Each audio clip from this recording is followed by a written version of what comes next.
Hi hello friends. அதிர்ஷ்டம் யாருக்கு எப்படி வரும்னு சொல்ல முடியாதுன்ற எடுத்துக்காட்டுக்காக தான் இந்த கதை. ஷேகர் விமான நிலையத்தில் ஒரு துடைக்கிற வேலை செஞ்சுட்டு இருக்காரு. ஷேகர் வந்து தரையை தொடச்சிட்டு இருக்கான். ஒரு வயதான பெண்மணி ஏர்போர்ட்ல உட்காந்துட்டு இருக்காங்க. ஏர்போர்ட்ல உட்காந்து பாக்குறாரு. சரி ஃபிளைட்காக உட்காந்துட்டு இருக்காருன்னு ஷேகர் நினைச்சிட்டு இருக்காரு. மறுபடியும் தன்னோட வேலையெல்லாம் முடிச்சு பார்த்தீங்கன்னா மதியம் வரைக்கும் அந்த வயதான பெண்மணி அங்கேயே தான் இருக்காங்க. அந்த பெண்மணி கிட்ட போய் கேட்குறாரு, அம்மா என்னம்மா இங்கே உட்காந்துட்டு இருக்கீங்க, என்ன விஷயம் அப்படின்னு சொல்லி கேட்குறாரு. இல்லை என் பையன் அமெரிக்கா கூட்டிட்டு போறேன்னு சொன்னான், அவன் டிக்கெட் வாங்குறதுக்காக உள்ளே போனான் அப்படின்னு சொல்கிறாங்க. அப்படியா அப்படின்னா, அம்மா அந்த ஃப்ளைட் போயிடுச்சேம்மா அப்படின்றாங்க. இல்லை அந்த ஃப்ளைட்லாம் போகல, என் பையன் டிக்கெட் வாங்க போயிருக்கான், எனக்கு இங்கேயே உட்காந்துட்டு இருந்தா சொல்லியிருக்கான் அப்படின்றாங்க. சரின்னு சொல்லிட்டு ஷேகர் போயிடுறான். அதாவது வயதான அம்மாக்களெல்லாம் விடுறது நிறைய பேர் மாலில் இந்த மாதிரி வேலை செஞ்சுட்டு இருக்காங்க. இப்போ ஏர்போர்ட்ல ஆரம்பிச்சிட்டாங்கன்னு சொல்லிட்டு மனசே நினைச்சுக்கிறார் ஷேகர். திருப்பியும் சாயந்தரமாக அந்த பெண்மணி அங்கேயே உட்காந்துட்டு இருக்காங்க. ஷேகர் தன்னோட வேலை முடிச்சு, அம்மா உங்க பிள்ளை வந்தாரா அப்படின்னு சொல்லி கேட்குறாங்க. என் பிள்ளை இன்னும் வரல, என் பிள்ளை உள்ளதான் இருக்கான், போய் பாருப்பா அப்படின்னு சொல்லி சொல்றாங்க. சரின்னு என்ன பண்றான், ஷேகர் உள்ளெல்லாம் போய் எல்லார்ட்டையும் விசாரிக்கிறான். அந்த ஃபிளைட் போனதாகவும் இவன் தன் தாயை அப்படியே விட்டுட்டு போனதாகவும் சொல்றாங்க. அந்த ஃபிளைட் கிளம்பிடுச்சு, அவன் இந்த மாதிரி ஃபிளைட்ல போயிட்டான்னு சொல்றாங்க. அப்ப மறுபடியும் சொல்றான், அம்மா உங்க பையன் வந்து ஃபிளைட்ல போயிட்டான், அவன் மறுபடியும் வரமாட்டான், நீங்க இங்க இருக்காதீங்கம்மா போங்கம்மா அப்படின்னு அந்த பெண்மணிக்கு வந்துருச்சு. யாரை பார்த்து என்ன சொல்றேன், என் பையனை வந்து கூட்டிட்டு போவான், நீ போய் வேலையை பாரு, நீ என்கிட்ட பேசாத அப்படின்னு சொல்லிட்டு ஒரு மாதிரி கோவமா பேசிடுறாங்க.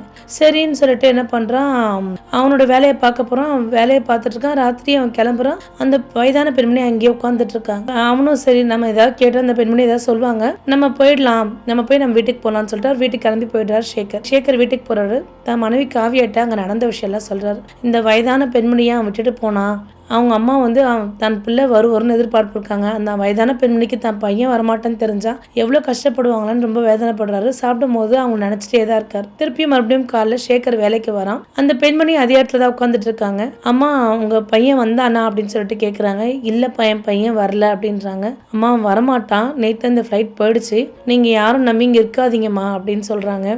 உங்க வீடு எங்க இருக்குன்னு சொல்லுங்க, நான் கொண்டு போய் விடுறேன் அப்படின்னு சொல்லி ஷேகர் கேட்கிறாரு. இல்லப்பா ஊர்ல ஒரே ஒரு வீடு தான் இருந்துச்சு, அந்த வீடை வித்துட்டான் என் பையன், நம்ம தான் அமெரிக்கா போக போறோமே, இனிமே இந்த ஊருக்கே வரப்போறது இல்லை, உனக்கு எதுக்கு இந்த வீடுன்னு சொல்லிட்டு அந்த வீடை வித்துட்டான் அப்படின்னு சொல்றாங்க. ஒரே வேதனைப்படுறாரு, மனசுக்குள்ள ரொம்ப ரொம்ப வேதனைப்படுறாரு. எப்படியும் சில மகன்கள் இருக்காங்களான்னு ரொம்ப வருத்தப்படுறாரு. அவரால் ஒன்றும் செய்ய முடியல, ஏன்னா அவருமே ஒரு ஏழ்மையானவர், அவரால் ஒன்றும் செய்ய முடியல, வருத்தப்படுறாரு. உங்களுக்கு உறவினர் யாராவது இருந்தா சொல்லுங்கம்மா அப்படின்னு சொல்றாரு.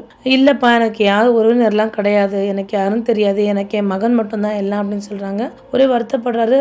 அப்புறம் தன்னோட துடைக்கிற வேலையை பார்த்துட்டு இருக்காரு விமான நிலையத்துல. திடீர்னு அந்த வயதான பெண்மணி மயங்கி விழுந்து அடைஞ்சிட்டாங்க. எல்லாரும் வராங்க, கூட்டமா வரவும் ஷேகரை பாக்குறாரு. ஷேகர் போய் ஓடி போய் அந்த அம்மா முகத்துல தண்ணி தெளிக்கிறாரு. அம்மா ஏதாவது சாப்பிட்டீங்களா அப்படின்னு சொல்லி கேட்கிறாரு. இல்லப்பா நான் நேத்துல இருந்து எதுவுமே சாப்பிடல அப்படின்றாங்க. ஒரே வேதனைப்படுறான் ஷேகர். ஐயோ இப்படி ஒரு பையனை இவங்க பெற்றிருக்காங்களேன்னு அப்படின்னு ரொம்ப வேதனைப்படுறான். டிஃபன் பாக்ஸ் உள்ள லஞ்ச் எடுத்துட்டு வந்து தரான். அம்மா இதை சாப்பிடுங்கன்னு சொல்லிட்டு அந்த அம்மாவும் சாப்பிடுறாங்க. மறுபடியும் இரவு நேரத்துல ஷேகர் தன்னோட வேலையை முடிச்சு போறாரு. அந்த அம்மா வந்து ரோட்ல ஒரு பிளாட்ஃபார்ம்ல உட்காந்துருக்காங்க. நாய் எல்லாம் அவங்கள பார்த்து குலைக்குது. அப்ப அந்த அம்மா வந்து கல்லெல்லாம் தூக்கி போடுறாங்க. ஏன்னா ஷேகருக்கு அந்த அம்மாவை அந்த இடத்துல விட்டுட்டு வர மனசு இல்லாம என்ன பண்றாருன்னா தன் மனைவி காவியாக்கு ஃபோன் பண்றாரு. காவியா நான் உங்ககிட்ட ஒரு விஷயம் கேட்பேன் அப்படின்றாரு. சொல்லுங்க அப்படின்னு சொல்றாங்க காவியா. இந்த மாதிரி அந்த வயதான பெண்மணி கதை நேற்று நான் சொன்னேன் இல்லையா, அவன் பையன் வந்து விட்டுட்டு போயிட்டான், அவங்க இங்க தனியா இருக்காங்க, அவங்கள பார்க்கும்போது ரொம்ப கஷ்டமா இருக்கு, எனக்கு ஒரு உதவி பண்றியா அப்படின்னா. என்னங்க சொல்லுங்க அப்படின்னு கேட்கிறான். நான் எனக்கு என்னோட அம்மா தான் இறந்துட்டாங்கல்ல, அவங்கள நான் எங்க அம்மா போல நினைச்சுக்கலாமா, நான் கூட்டிட்டு வரட்டுமா, நம்ம குழந்தைங்களுக்கும் பாட்டி இல்லைன்னு ரொம்ப வருத்தப்படுறாங்களே, நான் கூட்டிட்டு வரட்டுமா அப்படின்றாங்க. அவங்கள பார்த்தா ரொம்ப நல்லவங்களா இருக்கு, எப்படி அவங்க பிள்ளைகிட்ட அவங்க ஏமாந்து நிக்கிறது ரொம்ப வருத்தமா இருக்கு, எனக்கு தனியா அவங்களை விட்டுட்டு வரவும் மனசு இல்லை அப்படின்னு சொல்லிட்டு காவியாட்ட சொல்றாரு. சரிங்க உங்க விருப்பப்படி உங்களுக்கு என்ன தோணுதோ அதை நீங்க செய்யுங்க அப்படின்றா. ஷேகருக்கு ஒரே சந்தோஷம். ஷேகர் என்ன பண்றான், தான் கிட்ட இருந்த ஒரு சால்வையை கொடுத்து போத்தி அவன் வீட்டுக்கு கூட்டிட்டு போறான். ஏன்னா அன்னைக்கு இரவு ரொம்ப குளிரா இருக்கு. காவியா கூப்பிடுறான். காவியா இங்க வா அப்படின்னு சொல்றான். இந்த வரேங்கன்னு சொல்லிட்டு காவியா வரா. அவங்கள பார்த்த உடனே காவியா ரொம்ப சந்தோஷப்படுறான். வாங்கம்மா வாங்க அப்படின்னு சொல்றா. அந்த அம்மா உள்ள நுழையும் போதே நான் வந்து உங்களுக்கு பாரமா வந்திருக்கேன், உங்களுக்கு பெரிய சுமையா வந்திருக்கேன் அப்படின்றாங்க. இல்லம்மா நீங்க அப்படிலாம் சொல்லாதீங்க, நீங்க எங்க வீட்டுல ஒரு உறுப்பினர், நீங்க அப்படி சொல்லாதீங்க அப்படின்றாங்க. இப்போ ஷேகர் அந்த அம்மா பேர் என்னன்னு கேட்கிறாரு. அந்த அம்மா பேர் ருக்மணி அப்படின்னு சொல்றாங்க. ருக்மணி அம்மா வந்து வந்திருக்காங்க அப்படின்னு ஒரே சந்தோஷம்.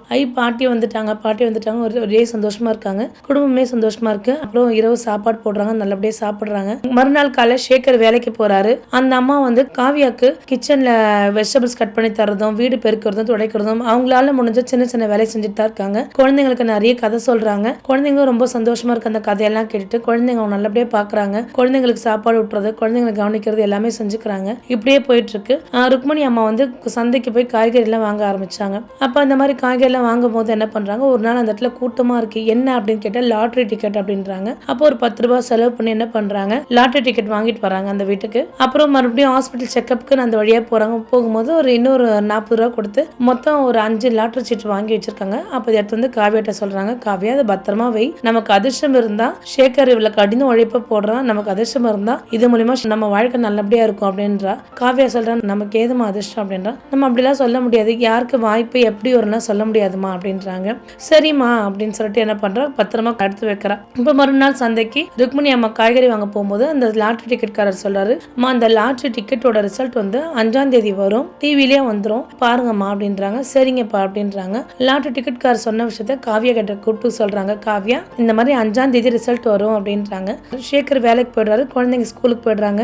மாமியாரும் மருமகளும், அதாவது காவியா சொல்றேன், சேகர் உங்க பிள்ளையாவும் நான் தான் உங்க மருமக, சேகர் தான் உங்க பிள்ளைனா கண்டிப்பா அப்படின்னு சொல்லிட்டு ரொம்ப சந்தோஷப்படுறாங்க. அப்புறம் ருக்மணி அம்மாவும் மருமகளும் ஒரே சந்தோஷமா பேசி கிட்ட அடிச்சு சிரிச்சுட்டு இருக்காங்க. நல்லா பாக்குறாங்க, பத்திரமா கவனிச்சுக்கிறாங்க. காவியாக்கு இவங்க வந்ததுல இருந்து வேலை சுமை வந்து பாதியாவே குறைஞ்சிருது. ஏன்னா அவ்வளவு வேலை அவங்க செய்யறாங்க. குழந்தைங்களை பாக்குறதுல இருந்து, சாப்பாடு விட்டுறதுல இருந்து, கதை சொல்றதுல இருந்து, அவங்களை தூங்க வைக்கிறதுல இருந்து காவியாவோட வேலையெல்லாம் பாதியா எடுத்துக்கிறாங்க. அப்ப காவியா இவங்களை பத்தி நினைக்கிறேன், இவங்க வந்தது வந்து நம்ம வேலையெல்லாம் பாதியாயிடுச்சு, ரொம்ப அப்படியே சந்தோஷப்படுறா. அப்ப ருக்மணி அம்மா சேகரை கூப்பிடுறாங்க. சேகர், எனக்கு ஏதாவது வேலை இருந்தா சொல்லுப்பா, நான் வேற உங்களுக்கு பெரிய சுமையா இருக்கேன்ப்பா, எனக்கு ஏதாவது வேலை இருந்தா சொல்லுப்பா அப்படின்றாங்க. அம்மா வேலைக்கெல்லாம் நீங்க போக கூடாது, இது வேலைக்கு போற வயசா உங்களுக்கு, நீங்க குழந்தைங்களை நல்லா பாத்துக்கோங்க, காவியா அவங்கள நல்லா பாத்துப்பா, நீங்க குழந்தைங்களும் காவியாவும் நீங்க எல்லாம் வீட்லயே இருங்க, நான் கஷ்டப்பட்டு உழைக்கிறேன், நீங்க எல்லாம் உழைக்கணும்னு அவசியம் கிடையாது அப்படின்றான். அப்படி ஏதாவது தேவைப்படுச்சுன்னா நான் உங்ககிட்ட அப்ப சொல்றேம்மா அப்படின்றான். சரிப்பா அப்படின்னு சொல்ற.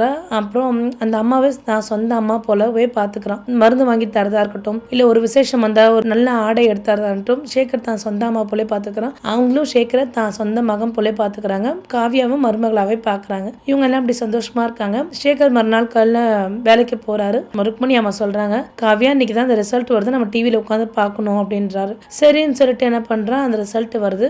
3rd பிரைஸ் முதல்ல நம்பர் போடுறாங்க. 3rd பிரைஸ் போட்ட உடனே நம்பர்லாம் விழல. 3rd பிரைஸ் பாத்தீங்க அப்படின்னா 10 லட்சம் அப்படின்றாங்க. அப்போ காவியா முணுமுணுக்கிறா, நமக்கு அதிர்ஷ்டம் தான், நம்ம இந்த சின்ன வீட்டுல இப்படி கஷ்டப்படுறோமா அப்படின்றா. அப்ப ருக்மணி அம்மா சொல்றாங்க காவியா கிட்ட, வருத்தப்படாதமா இருமா, அடுத்து 2nd பிரைஸ் இருக்கு, நமக்கு அதுக்காக விழும் அப்படின்னு சொல்றாங்க. நமக்கு அதுக்கெல்லாம் லக் இருக்கணுமா அப்படின்னா, இல்லம்மா அப்படிலாம் சொல்லாத, விழும், இன்னும் நம்பிக்கை வைமா அப்படின்றாங்க. சரின்னு 2nd பிரைஸ் பார்க்க, 2nd பிரைஸ் 1 கோடி. 1 கோடி பார்த்தா அந்த நம்பர் வரல. அவங்க காவியாவுக்கும் சரி ருக்மணி அம்மாவுக்கும் சரி ஒரு பெரிய நம்பிக்கையே போயிடுச்சு. சும்மா அப்படியே உட்காந்துட்டு இருக்காங்க. மறுபடியும் என்ன பண்றா, லாட்டரி நம்பர்ல ஃபர்ஸ்ட் பிரைஸ்க்கான நம்பர் வந்து டிஸ்பிளே ஆகுது டிவில. அப்ப இவங்க அந்த நம்பர்ஸ் ரொம்ப செக் பண்றாங்க. ஒரு நம்பர் செக் பண்ணி பார்த்தா அவங்க லாட்டரி டிக்கெட்ல அந்த நம்பர் இருக்கு. ஃபர்ஸ்ட் பிரைஸ் பாத்தீங்க அப்படின்னா 10 கோடி ரூபாய். அப்ப ருக்மணி அம்மாவும் காவியாவும் ஒரே குதிச்சு சந்தோஷப்படுறாங்க. 2 பேரும் கை தட்டி சந்தோஷமா டான்ஸ் ஆடுறாங்க. அப்போ சேகர் திடீர்னு வராது. என்ன 2 பேரும் ரொம்ப இவ்வளவு சந்தோஷமா இருக்கீங்க, என்ன விஷயம் அப்படின்னு சொல்றாங்க. அப்ப அவங்க சொல்றாங்க, ருக்மணி அம்மா சொல்றாங்க, சேகர் இந்த மாதிரி நமக்கு ஒரு 10 கோடி ரூபாய் பண்றாங்க. சரிம்மா கண்டிப்பா போலான்னு சொல்லிட்டு இந்த 10 கோடி ரூபாய் பணம் இந்த அட்ரஸ்ல கொடுப்பாங்க, நம்ம போய் வாங்கிட்டு வரலாம் அப்படின்றாங்க. சரிம்மா கண்டிப்பா போலான்னு சொல்லிட்டு அம்மா கூப்பிட்டு அந்த ஆஃபீஸ்க்கு போறாங்க. விஷயம் இந்த 10 கோடி ரூபாய் விஷயம் பாத்தீங்க அப்படின்னா ரொம்ப பெரிய பிரபலமான விஷயம். டிவிலையும் நியூஸ் பேப்பர்லயும் யூடியூப்லயும் வந்துட்டே இருக்கு. அப்ப எல்லாரும் பார்த்துட்டே இருக்காங்க. அப்புறம் அமெரிக்கால உள்ள பையனும் பார்க்கறான். அந்த பையன் பேர் பிரதீப் பார்க்கறான். ஐயோ நம்ம அம்மாவுக்கு 10 கோடி விழுந்திருக்கான்னு ஒரே சந்தோஷப்படுறான். என்ன நினைக்கிறான் அப்படின்னா, தான் அம்மாவை நம்ம போய் பார்க்கணும் அப்படின்னு நினைக்கிறான். அந்த ஃபிளைட் பிடிச்சு அவன் வரான். அவன் வந்துட்டு கேட்கறான், விமான நிலையத்தை கேட்கறான், இந்த மாதிரி ஒரு அம்மா விட்டுட்டு போனேன், அவங்க எங்க இருக்காங்க அப்படின்னு சொல்றாங்க. இப்போ விமான நிலையத்துல சேகர்ன்றவர் தான் அந்த அம்மாவை கூட்டிட்டு போய் வச்சிருக்காங்க அப்படின்றாங்க. சரின்னு சொல்லிட்டு என்ன பண்றான், சேகரோட அட்ரஸ் ஆஃபீஸ்ல வாங்கிட்டு போறான். ஆஃபீஸ்ல வாங்கிட்டு போன சேகரோட பழைய வீட்டுல அவங்க இல்ல. 10 கோடி ரூபாய் விழுந்ததுக்கு அப்புறம் அவங்க சின்ன வீட்டுல இருக்க போறாங்க. ஒரு பெரிய அபார்ட்மெண்ட் வாங்கிட்டு அவங்க ஒரு பெரிய வீட்டுக்கு போயிட்டாங்க. அப்ப அந்த வீட்டு அட்ரஸையும் பக்கத்து வீட்டுக்காரர்கிட்ட கேட்டு வாங்கிட்டு பிரதீப் போறான், அம்மாவை பாக்குறதுக்காக வரான். அங்குள்ள செக்யூரிட்டி கார்டு வந்து தடுக்கிறார். நீங்க யாரு, உங்களுக்கு என்ன வேணும் அப்படின்றாங்க. என் பேர் பிரதீப், ருக்மணி அம்மாவை நான் பார்க்கணும் அப்படின்னு சொல்றாங்க. நான் போன் பண்றேன், அவங்க ஓகேன்னு சொன்னா விடுவேன் அப்படின்றாங்க. சரி நீங்க போன் பண்ணுங்க அப்படின்னா ருக்மணி அம்மா கிட்ட, அம்மா உங்க மகன் பிரதீப் உங்களை பார்க்கணுமா அப்படின்றாங்க. இல்ல எனக்கு அப்படி யாருனே கிடையாது, எனக்கு எந்த மகனும் தெரியாது, அவன் இறந்துட்டான், எனக்கு அப்படி ஒரு மகனே கிடையாது, தயவு செய்து அவனை உள்ள மட்டும் அனுப்பிடாதீங்கன்னு செக்யூரிட்டி கார்டு கிட்ட சொல்றாங்க. அவனும் எவ்வளவு வந்து அம்மா அம்மான்னு சொல்லிட்டு கத்துறான். ஆனா அவங்க அம்மா அவங்க கிட்ட பேச விரும்பல. அப்ப என்ன பண்றாங்க, செக்யூரிட்டி கார்டு வந்து ரெஸ்ட் ரூம் போற சமயத்துல தெரியாதனமா என்ன பண்றான், சேகர் வீட்டுக்கு நுழைஞ்சிட்டான். சேகர் வீட்டுக்கு நுழைஞ்சதுக்கு அப்புறம் அவங்க அம்மாட்ட பேசுறான். சீ, நீ யாருன்னு எனக்கு தெரியாது, எதுக்கு என் வீட்டுக்குள்ள நுழைஞ்ச அப்படின்னு சொல்லி கேட்கறான். சேகர்னு சொல்லிட்டு சத்தமா கூப்பிடுறாங்க. என்னம்மா அப்படின்றான். இல்ல ஏதோ ஒருத்தர் இங்க திருடுறதுக்கு வந்துட்டான் போ அப்படின்றாங்க. அம்மா நான் செஞ்சது பெரும் தப்புதாம்மா, என்ன மன்னிச்சுக்கோமா அப்படின்னு சொல்லிட்டு கேட்கறான். இல்ல சேகர், இவன் யாருன்னு தெரியாது, தயவு செய்து இவனை வீட்டை விட்டு வெளியில துரத்து, இவன் நம்ம வீட்டுக்குள்ள இருக்கிறது நமக்கு நல்ல விஷயமே இல்ல, தயவு செய்து இவனை வீட்டு விட்டு முதல்ல துரத்து அப்படின்றாங்க. அம்மா என்ன மன்னிச்சுக்கோங்கம்மா, விடுமா, நான் செஞ்சது பெரும் தப்புதாம்மா, என்ன மன்னிக்க மாட்டியாம்மா அப்படின்னு சொல்றான். நான் எப்பவுமே உன்னை மன்னிக்க மாட்டேன், எனக்கு மகன் பிரதீப்னு ஒருத்தர் இல்லவே இல்லை, அவன் இறந்துட்டான், என் மகன் சேகர், காவியா, என் பேர பிள்ளைங்க இவங்க மட்டும்தான், எனக்கு மகன்லாம் யாரும் கிடையாதுன்றான். அப்பா அம்மா காலில் விழுந்து மன்னிப்பு கேட்கிறேன். இருந்தும் அவங்களுக்கு பெருசா தோணல. அம்மா, நான் சின்ன வயசுல செஞ்ச தப்பெல்லாம் மன்னிச்சிட்டேன், இந்த ஒரு தப்பு நீ மன்னிக்க கூடாதாமான்னு சொல்லிட்டு கேட்கறான். சரி, அவங்களும் மனம் இறங்குறாங்க. நான் மன்னிச்சிட்டேன், நீ போ அப்படின்றாங்க. அம்மா, நான் ஏர்போர்ட்ல விட்டுட்டு போனது பெரிய விஷயம் தான்மா, நான் ரொம்ப வருத்தப்பட்டம்மா, என்னால முடியலம்மா, நான் கடன் பிரச்சனை இருந்தம்மா, அந்தம்மா உன்னை விட்டுட்டு போயிட்டேன் அப்படின்றான். சரின்னு சொல்லிட்டு கொஞ்சம் மனம் இறங்குறாங்க. அம்மா, எனக்கு ரொம்ப பசிக்குது, உன் கையால நான் சாப்பாடு சாப்பிடணும்னு சொல்லிட்டு கேட்கறான். அவன் பசிக்குதுன்னு சொன்னே அவ சொந்த தாய் இல்லையா, அவரோட மனசு வந்து நல்லா வெண்ணெய் போட உருகிடுச்சு. ருக்மணி அம்மா என்ன பண்றாங்க, சாப்பாடு போட்டு வந்து கொடுக்குறாங்க. நீ சாப்பிடு அப்படின்னு சொல்றான். அவனும் நல்லா சாப்பிட்டு முடிக்கிறான். சாப்பிட்டு முடிச்சோடனே அம்மா நீ என் கூடவே வந்துரு, அமெரிக்காவுக்கு நான் அவனை கூட்டிட்டு போறேன் அப்படின்றான். இல்லப்பா, அன்னைக்கு நீ வந்து என்ன நாய் மாதிரி விட்டு யாருன்னே தெரியாம விட்டுட்டு போயிட்ட, நான் தெருவில் கிடந்தேன், என்னை வந்து சொந்த தாயை போல நடத்துறாங்க சேகரோட மனைவியும், அதனால அங்க இருந்து வரமாட்டேன் அப்படின்றான். சரி, நான் ரொம்ப கடனாளி ஆயிட்டோம், அங்க பெரும் கடன் பிரச்சனை எனக்கு அப்படின்னு சொல்றான்.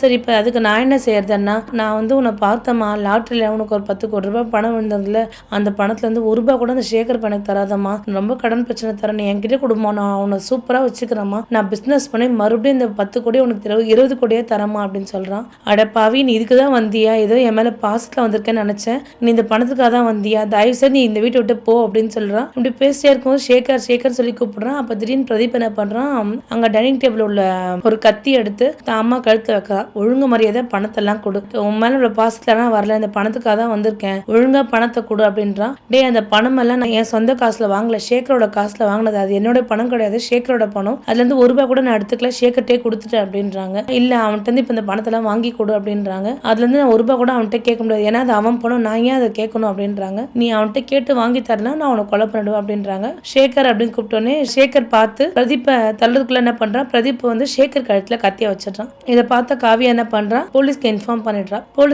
பண்ணிட்டு மறுபடியும் வந்து கணவர் இருக்கிற இடத்துல பாக்குறா. எங்க அம்மா லாட்டரியில ஜெயிச்ச பணத்துல எடுத்துருவா அப்படின்னு சொல்றான். காவியா, கண்டிப்பா நான் எடுத்துட்டு வந்து தரேன், தயவுசெய்து என் கணவரை விடுங்க அப்படின்னு சொல்லி கெஞ்சி கேட்கிறா. இல்ல நீ பணத்தை கொண்டு வந்து என் கையில கொடுத்தா மட்டும்தான் நான் விடுவேன், இல்லாட்டி நான் அவனை கொலை பண்ணிடுவேன் அப்படின்னு சொல்றான். காவியா என்ன பண்றான், நான் பணம் எடுக்கிறதுக்கு போறேன், ஆனா என் கணவர் நீங்க எதுவும் செய்யக்கூடாது அப்படின்றா. நான் எதுவும் செய்ய மாட்டேன், நீ சீக்கிரமா போய் பணத்தை எடுத்துருவான்றான். சரி, என்ன பண்றா, பணம் எடுத்துட்டே இருக்கும்போது என்ன பண்றான், போலீஸ் வந்துடுறாங்க. போலீஸ் பின்னாடி பக்கமா இருந்து என்ன பண்றாங்க, பிரதீப்போட தலையில துப்பாக்கியை வச்சிடுறாங்க. துப்பாக்கி வச்ச உடனே பிரதீப் கையில இருந்த கத்தியை கீழே போட்டுடுறான். அப்ப போலீஸ் வந்து பிரதீப்பை பிடிச்சிட்டு போய் அவனை ஜெயில போடுறாங்க. ருக்மணி அம்மா சேகருக்கு எதுவும் ஆயிடுச்சான்னு சேகர் தொட்டு பாக்குறாங்க. சேகர், உனக்கு எதுவும் ஆகலையே அப்படின்னு சொல்லிட்டு சொந்த பிள்ளை மாதிரியே சேகர்ட்ட கேட்கறாங்க. சேகருக்கும் ஒரே சந்தோஷம், தான் அம்மா வந்து நம்மள இந்த அளவுக்கு ஏதாவது ஆயிடுச்சான்னு நம்மள கேட்கறாங்களே, தான் சொந்த மகன் ஜெயிலுக்கு போக போறான்றதெல்லாம் பெருசா தெரியாம என்னதான் அவங்க கேட்டாங்களேன்னு சேகருக்கு ஒரே பெருமிதமா இருக்கு. பிரதீப் தான் செஞ்ச தவறுக்காக ஜெயில இருக்கான். இப்ப சேகர் குடும்பம் ரொம்ப நிம்மதியாவே வாழ்றாங்க. ருக்மணி அம்மா வந்ததுல இருந்து சேகர் குடும்பத்துல ஒரு பெரிய சந்தோஷமாவே இருக்கு. சேகருடைய நல்ல குணத்துக்கும் மனிதாபிமானத்துக்கு தான் ருக்மணி அம்மா கிடைச்சிருக்காங்க. ருக்மணி அம்மா வந்த நேரம் சேகர் ஒரு பெரிய கோடீஸ்வரனாவே ஆயிட்டான். இந்த கதையில சேகருக்கு கடவுள் நல்லதா செஞ்சிருக்காரு. ஏன்னா சேகர் வந்து ரொம்ப மனிதாபிமானத்தோட அந்த வயதான அம்மாவை தான் வீட்டுக்கு கூட்டிட்டு போய் தான் சொந்த அம்மா போல பாத்துக்கிட்டாரு. அவர் கிடைச்ச பரிசா இந்த 10 கோடி. மீண்டும் ஒரு நல்ல வீடியோவில் சந்திக்கிறேன். Bye by.